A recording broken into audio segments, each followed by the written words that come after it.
Mr. and Mrs. Levy,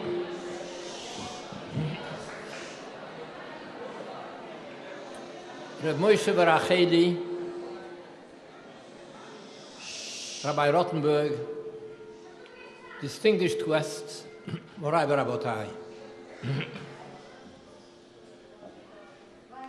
מתחילים בכבוד אכסניה.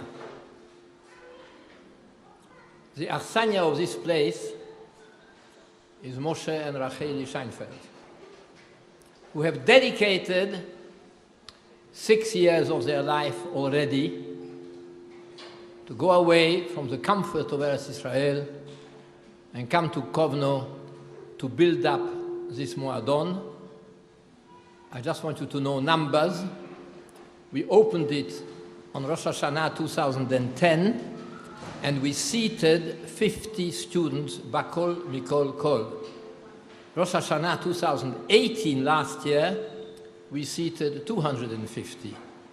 This Rosh Hashanah, Moshe is going to tell us the numbers, it's likely to be in excess of 300.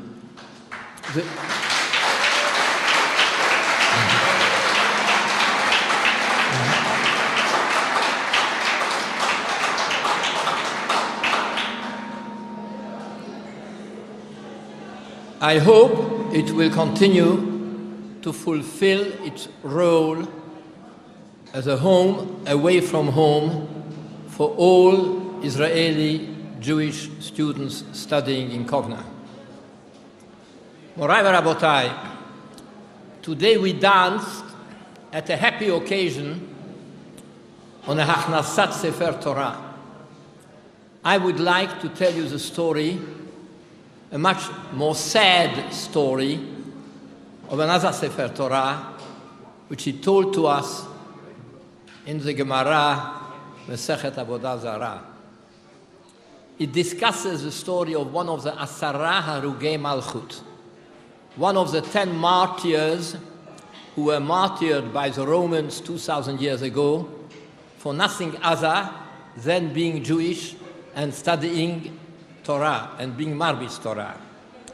The Gemara tells us, Rabbi Chanina ben Tradion, one of the Asara Harugei Malchut, Shehaya Yoshev Osek BaTorah, he was busy learning and teaching, Umakhil Kehilot Berabim, the Sefer Torah Becheko. He spoke to assemblies of Yidden and teaching them Torah, notwithstanding and contrary to the edict of the Roman Empire. And because he did it pumbi, because he did it publicly, because he didn't worry about the risk to his life, he was martyred. And the story of the martyrdom is something which brings tears to your eyes. He was arrested, the Sefer Torah Becheko, he had the Sefer Torah with him. And the Romans opened the Sefer Torah and bundled him into the klaf of the Sefer Torah, and they lit a light in order to burn him alive. And his daughter, seeing her great father burning alive in such manner, said, "Is that your reward?" And the father responded, "If only they would burn me, I would say it's a heavy punishment. But because they are burning me together with the Sefer Torah, he who will take his vengeance for the Sefer Torah will also take his vengeance for me." As he was burning, the Gemara tells us an unusual exchange. Talmidav, his Talmidim, Omru lo Talmidav, Rebbe, ma ata ro'eh? They asked him, "What do you see?" It is an unusual thing. A man is being burnt alive on the stake, giving his life as a martyr for just being a Jew. And you ask him a question, "Ma ata ro'eh?"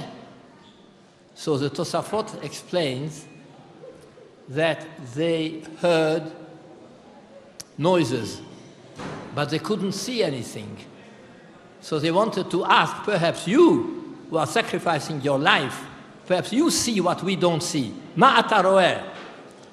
Rabbi Chanina ben Tradion answered them, גבילין נשרפין ואותיות פורחות.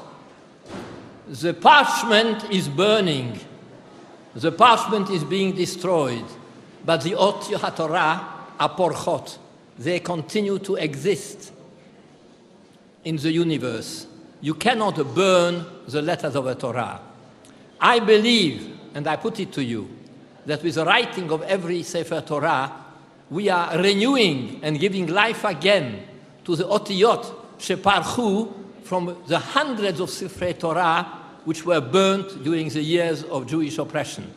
We are in a city where for the last 80 years, Rabotai, there was no Hachnasat Sefer Torah. We are in a city which unfortunately, although it was an Ir ve'ein be'Yisrael, is today bereft of any Jewish infrastructure. Yet, because today over 250 Jewish students from Eretz Israel come to study here, we believe it is our Chov Kadosh, it is our holy task to ensure that you have the ability to continue and live here in Kovna as Yehudim. And I want to tell you, the instances of historical burning of Sifrei Torah is well recorded in history. We sat Tisha B'Av and we sat Kinot, and we remembered the 24 wagons of Sifrei Torah in Paris in the 11th century, 12th century, which were burned. So the history of the burning of the Gilionot of Sifrei Torah is well documented. What is not documented, and what is a sickness, an illness of our generation, is the burning of Jewish souls. And Jewish souls get burned, and lo aleinu v'lo aleichem disappear because of hitbolelut, because they live amongst non-Jews, get absorbed in the dominant society, adopt the customs of the dominant society, and the Pintele Yid, unfortunately, disappears, overtaken. Therefore, I say to you, the main purpose of this Moadon, the main purpose of providing for it, is to ensure that your Pintele Yid remains with you from the day you arrive and until you will go back and practice medicine or whichever profession you choose in Eretz Israel. Remain amongst yourselves, socialize amongst yourselves, be with each other, avoid the hitbolelut and the false attractions of the outside non-Jewish university population. And may HaKadosh Baruch Hu help to succeed in all our endeavors. Thank you very much. Amen.